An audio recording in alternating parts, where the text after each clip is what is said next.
सुबह की पहली किरण के साथ ही रमेश का दिन शुरू हो जाता है। शहर के एक छोटे से कोने में लगी उसकी ये मामूली सी रेहड़ी सिर्फ उसका रोजगार नहीं, बल्कि उसकी नीयत और ईमानदारी का जीता जागता सबूत है। पेट भले ही खाली हो, पर रमेश की तराजू में कभी बेईमानी की तौल नहीं होती। अरे ओ रमेश भाई, आज समोसे का साइज कितना छोटा लग रहा है मुझे। दाम तो तुमने वही 5 रुपए ही रखे हैं ना?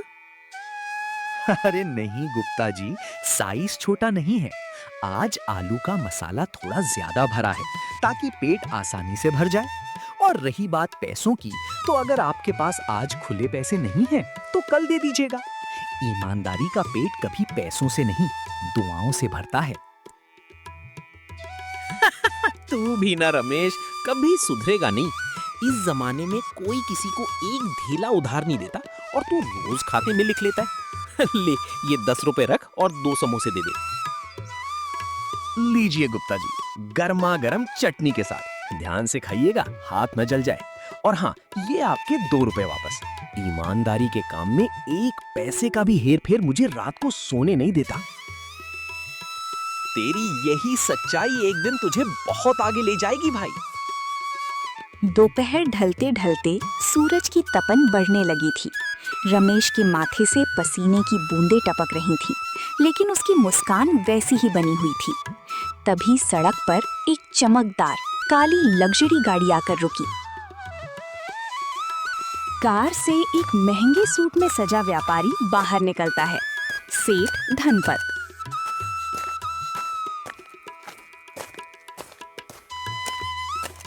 भाई जरा जल्दी से 2 समोसे लगाना, बहुत भूख लगी है। शहर के इस ट्रैफिक ने तो दिमाग खराब कर दिया है। आइए आइए साहब, बैठिए इस बेंच पर। बस 2 मिनट साहब, एकदम ताजा और गर्मा गर्म समोसा निकाल कर देता हूँ। सेठ धनपत आगे बढ़ता है और बेंच को देख के, अरे नहीं नहीं, मैं खड़ा ही ठीक हूँ। इस पुरानी बेंच पर मेरे सूट में धूल लग जाएगी। जल्दी करो, मुझे एक बहुत बड़ी बिजनेस मीटिंग के लिए निकलना है। साहब, ये बेंच भले ही लकड़ी की पुरानी है, पर मैंने इसे आज सुबह ही साफ कपड़े से पोंछा है। फिर भी आप जैसा बेहतर समझे। ये लीजिए साहब, हरी धनिया और इमली की खास चटनी के साथ ताजा समोसा। सेठ धनपत समोसा खाने लगता है। अरे वाह, कमाल है भाई। ऐसा स्वाद तो मैंने शहर के 5 सितारा होटलों में भी नहीं चखा। इस चटनी का मसाला तो बेहद लाजवाब है। तुमने इसमें क्या मिलाया है? साहब, इसमें कोई बड़ा राज नहीं है, बस साफ नीयत और थोड़ा सा प्यार है। जब इंसान बिना किसी मिलावट और सच्चे दिल से काम करता है ना, तो ईश्वर स्वाद अपने आप भर देता है। बातें तो तुम बहुत बड़ी बड़ी करते हो भाई, पर तुम्हारा ये जवाब मुझे सच में छू गया। क्या नाम है तुम्हारा? जी साहब, मुझे लोग रमेश समोसे वाला कहते हैं। रमेश, तुम्हारा ये समोसा सचमुच अद्भुत था। ये लो 500 रुपए का नोट, बाकी के पैसे तुम अपने पास रख लो, तुम्हारी मेहनत का इनाम समझकर। नहीं नहीं साहब, ये तो बहुत ज्यादा है। 2 समोसे के केवल 10 रुपए हुए। मैं सिर्फ अपनी मेहनत का पैसा लेता हूँ साहब, किसी की दया या इनाम का नहीं। ईश्वर ने मुझे 2 हाथ दिए हैं, मैं उसी से कमाकर खाता हूँ। क्या तुम 500 रुपए मना कर रहे हो? आजकल के जमाने में लोग 2 रुपए के लिए झूठ बोल देते हैं, और तुम इतने पैसे छोड़ रहे हो?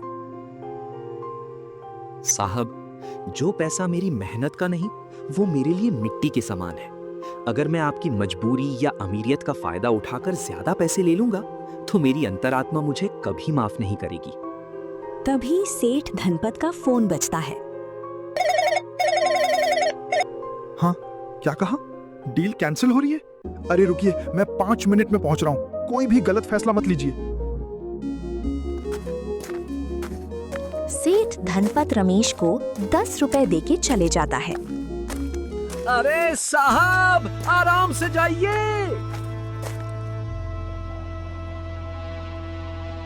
अरे ये तो साहब का बैग है। साहब, अरे रुकिए साहब, आपका बैग छूट गया। सेठ धनपत तेजी से निकल जाता है। हे भगवान, साहब तो इतनी जल्दी में निकल गए कि अपना ये कीमती बैग यहीं भूल गए। मैं क्या करूं? वो तो बिना पता बताए चले गए। रमेश बैग खोलने की सोचता है। बैग खोलते ही हे राम, इसमें तो लाखों रुपए भरे पड़े हैं। इतने पैसे तो मैंने अपनी पूरी जिंदगी में एक साथ कभी नहीं देखे। इंसान के ईमान की असली परीक्षा तब नहीं होती जब उसके पास सब कुछ हो, बल्कि तब होती है जब उसके पास खोने के लिए कुछ ना हो और पाने के लिए पूरा खजाना सामने पड़ा हो। रमेश की खाली जेबें और अस्पताल में तड़पता बेटा उसे उकसा रहे थे, लेकिन उसका ज़मीर उसकी आत्मा को झकझोर रहा था। हे ऊपर वाले, ये कैसी कठिन परीक्षा में डाल दिया मुझे। एक तरफ मेरे बीमार बेटे सोनू की दवाई के पैसे नहीं हैं। डॉक्टर ने कल सुबह तक 5,000 रुपए जमा करने को कहा है। मकान मालिक घर से निकालने की धमकी दे रहा है। और दूसरी तरफ ये लावारिस बैग, इसमें इतने पैसे हैं कि मेरी 7 पीढ़ियों की गरीबी मिट सकती है। रमेश सोचते रहता है। नहीं रमेश, तू ऐसा पाप कभी नहीं कर सकता। दूसरों की लाचारी और भूल पर बनी महल की नींव कभी मजबूत नहीं होती। मेरे स्वर्गीय पिताजी हमेशा कहते थे कि मेहनत की सूखी रोटी भी हराम की बिरयानी से 1000 गुना बेहतर होती है। ये पैसा उस व्यापारी सेठ जी का है जो हड़बड़ी में यहाँ छोड़ गए हैं। मुझे इसे हर हाल में उन तक पहुंचाना होगा। अब शाम हो चुकी थी और रमेश अपना दुकान बंद करके निकलने लगता है। सेठ जी की गाड़ी बड़े बाजार के मुख्य चौराहे की तरफ गई थी। वो नीले रंग की बड़ी कार थी और उसकी पिछली खिड़की पर एक विशेष मंदिर का लाल स्टिकर लगा हुआ था। अगर मैं अभी बाजार की तरफ जाऊं तो शायद पुलिस चौकी या व्यापारियों के बीच उनका कोई सुराग मिल जाए। वो बैग को लाल कपड़े से ढक के निकल जाता है।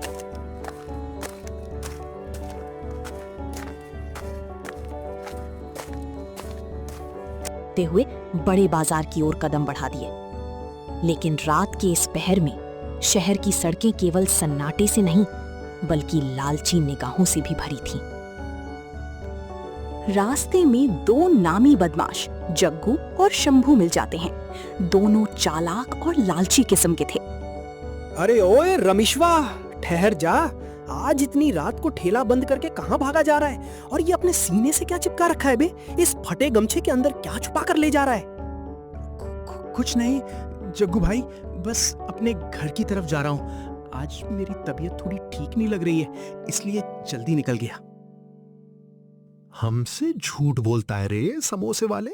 तेरी चाल ढाल और आंखें साफ बता रही हैं कि दाल में कुछ काला है।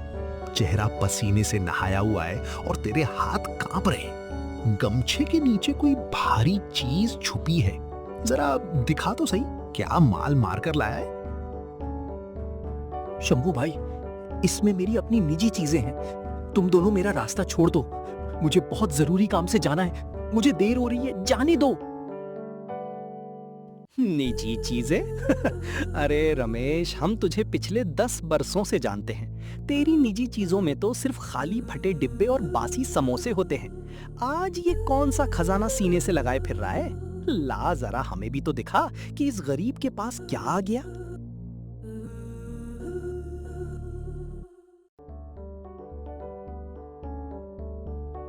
अरे बाप रे, ये तो कोई बहुत ही महंगा चमड़े का सेठों वाला बैग है। रमेशवा, सच सच बता, तूने किसके घर डाका डाला है? इतना महंगा बैग तेरे जैसे फटे हल समोसे वाले के पास कहां से आया? मैंने कोई चोरी या डाका नहीं डाला है जग्गू। ये किसी बहुत बड़े व्यापारी की अमानत है जो यहाँ छूट गई थी। मैं इसे उसके असली मालिक तक पहुंचाने जा रहा हूं। तुम दोनों मेरे रास्ते से हट जाओ वरना मैं शोर मचा दूंगा।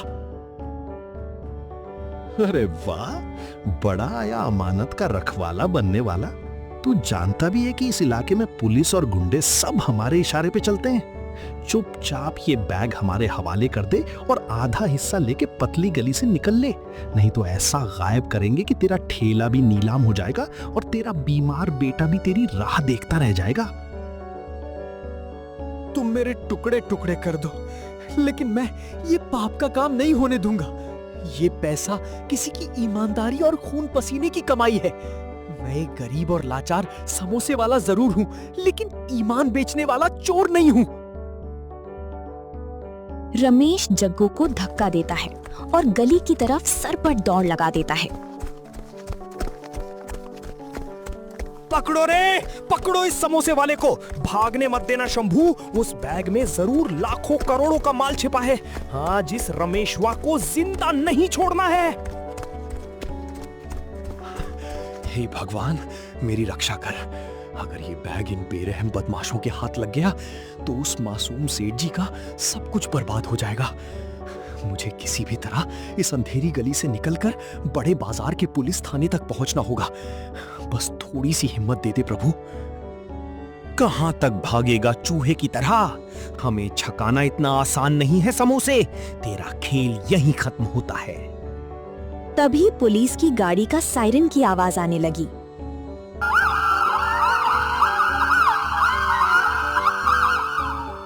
पुलिस की गाड़ियों की गूंज सुनते ही शंभू के चेहरे का रंग उड़ गया। जो अपराधी कुछ पल पहले रमेश की जान लेने पर आमादा था, अब अपनी चमड़ी बचाने के लिए छटपटाने लगा। कुदरत ने रमेश की पाकीज़ा नियत का फैसला कर दिया था। बाप रे, ये पुलिस यहाँ कैसे आ गई? भागो यहाँ से, वरना सब के सब उम्र भर के लिए जेल में सड़ेंगे। भागो! खबरदार शंभू, एक कदम भी आगे बढ़ाया तो सीधे गोली मार दूंगा। तुम्हें और तुम्हारे गुंडों को चारों तरफ से घेर लिया गया है। अपने हथियार नीचे फेंको और हाथ ऊपर करो। हे ईश्वर, आपका लाख लाख शुक्र है। आपने आज मेरी और इस पराई अमानत की रक्षा कर ली। शंभू का खौफ अब खत्म हो चुका है, लेकिन मुझे एक पल भी गवाए बिना सीधे सेठ जी की हवेली पहुंचना होगा।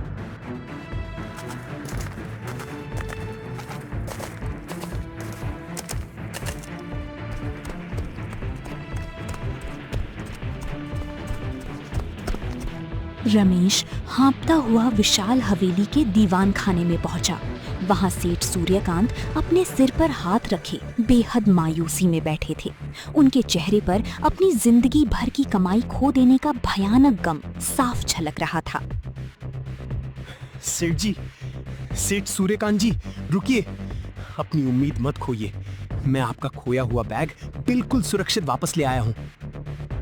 क्या? तुम कौन हो भाई? और ये बैग, क्या ये वही चमड़े का बैग है जो आज शाम मेरी गाड़ी से कहीं गिर गया था?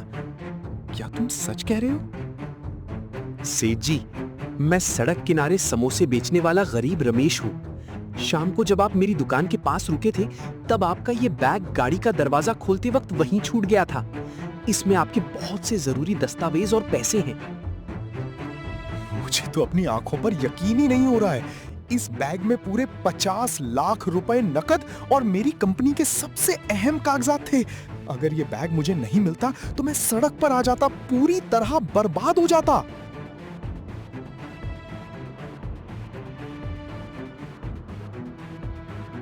एक रुपया सलामत है, एक भी कागज गायब नहीं है। रमेश, आज के दौर में जहां लोग चंद रुपयों के लिए अपनी ईमान और नीयत बेच देते हैं, तुमने इतने बड़े खजाने को छुआ तक नहीं। तुम्हें जरा सा भी लालच नहीं आया? सेठ जी, सच कहूं तो डर बहुत लगा। रास्ते में शंभू डाकू और उसके गुंडों ने मुझे घेर लिया था, मुझे जान से मारने की धमकी दी। लेकिन मेरे दिवंगत बापू हमेशा कहते थे कि पराया धन मिट्टी के बराबर होता है। अगर मैं लालच में आकर ये पैसा रख लेता तो अपनी ही नजरों में गिर जाता। मेहनत की सूखी रोटी में जो सुकून की नींद है, वो चोरी और लालच के खजाने में कहां सेठ जी। अरे वाह, क्या उच्च विचार हैं तुम्हारे। आज तुमने सिर्फ मेरा खोया हुआ पैसा नहीं बचाया रमेश, बल्कि मेरा इंसानियत और सच्चाई पर से उठता हुआ भरोसा भी बचा लिया है। तुम कोई साधारण समोसे वाले नहीं हो, तुम तो इस दुनिया के लिए ईमानदारी की बहुत बड़ी मिसाल हो। मैं तो बस अपना इंसानियत का फर्ज निभा रहा था सेठ जी। अब ये अमानत आपके हाथों में सुरक्षित पहुंच गई है, तो मुझे जाने की इजाजत दीजिए। मुझे कल सुबह की दुकान के लिए सामान भी तैयार करना है। रुक जाओ रमेश, तुम यहां से ऐसे खाली हाथ नहीं जा सकते। आज तुम्हारी इस मिसाली ईमानदारी का जवाब अगर मैं सिर्फ शुक्रिया कहकर दूं, तो ये तुम्हारी सच्चाई और महानता का बहुत बड़ा अपमान होगा। तुमने मेरी करोड़ों की इज्जत बचाई है। सेठ सूर्यकांत एक पेपर लेके आता है। नहीं नहीं सेठ जी, कृपया मुझे कोई इनाम या मेहरबानी मत दीजिए। मैंने ये काम किसी इनाम की उम्मीद या पैसों की लालच में बिल्कुल नहीं किया है। ये कोई भीख या एहसान नहीं है रमेश, ये तुम्हारी सच्चाई की असली कीमत और तुम्हारी मेहनत का सम्मान है। मैं तुम्हें शहर के सबसे बड़े और मुख्य बाजार में एक आलीशान रेस्टोरेंट खोल कर दे रहा हूँ। आज से उस पूरी दुकान के मालिक तुम हो। क्या? इतनी बड़ी दुकान? सेठ जी, मैं तो एक छोटा सा गरीब इंसान हूँ। मैं भला इतनी बड़ी दुकान कैसे चलाऊंगा? मेरे पास तो कोई साधन नहीं है। तुम्हारे पास वो सबसे बड़ी दौलत है जो आज पूरी दुनिया में ढूंढने से भी नहीं मिलती, साफ नीयत और ईमानदारी। तुम्हारी उस दुकान का नाम होगा रमेश के ईमानदारी वाले समोसे। मैं तुम्हारी सच्चाई और हुनर में साझेदारी कर रहा हूँ। तुम्हारी बनाई हर चीज में ईमानदारी का वो स्वाद होगा जो पूरे शहर को सच्चाई का रास्ता दिखाए। सेठ जी, आपने मेरी पूरी जिंदगी बदल दी। मेरे बापू की वो सीख आज सच साबित हो गई कि ईमानदारी का फल देर से ही सही, लेकिन सबसे मीठा और अमूल्य होता है। उस भयानक रात के बाद रमेश की जिंदगी में एक नया सवेरा हुआ। उसकी छोटी सी समोसे की रेहड़ी अब शहर की सबसे मशहूर और बड़ी दुकान बन चुकी थी। लालची शंभू और उसके साथी जेल की सलाखों के पीछे अपने कर्मों की सजा भुगत रहे थे, जबकि रमेश ने अपनी सच्चाई, लगन और नीयत से पूरे शहर का दिल जीत लिया था। इंसान की सबसे बड़ी और असली संपत्ति उसकी नीयत होती है, क्योंकि छल कपट से कमाया धन पल भर का होता है, लेकिन ईमानदारी से कमाया गया सम्मान और प्यार सदियों तक अमर रहता है। आप ऐसी कहानी सुनने और देखने के लिए हमारे चैनल को सब्सक्राइब करें और वीडियो को लाइक करें। धन्यवाद।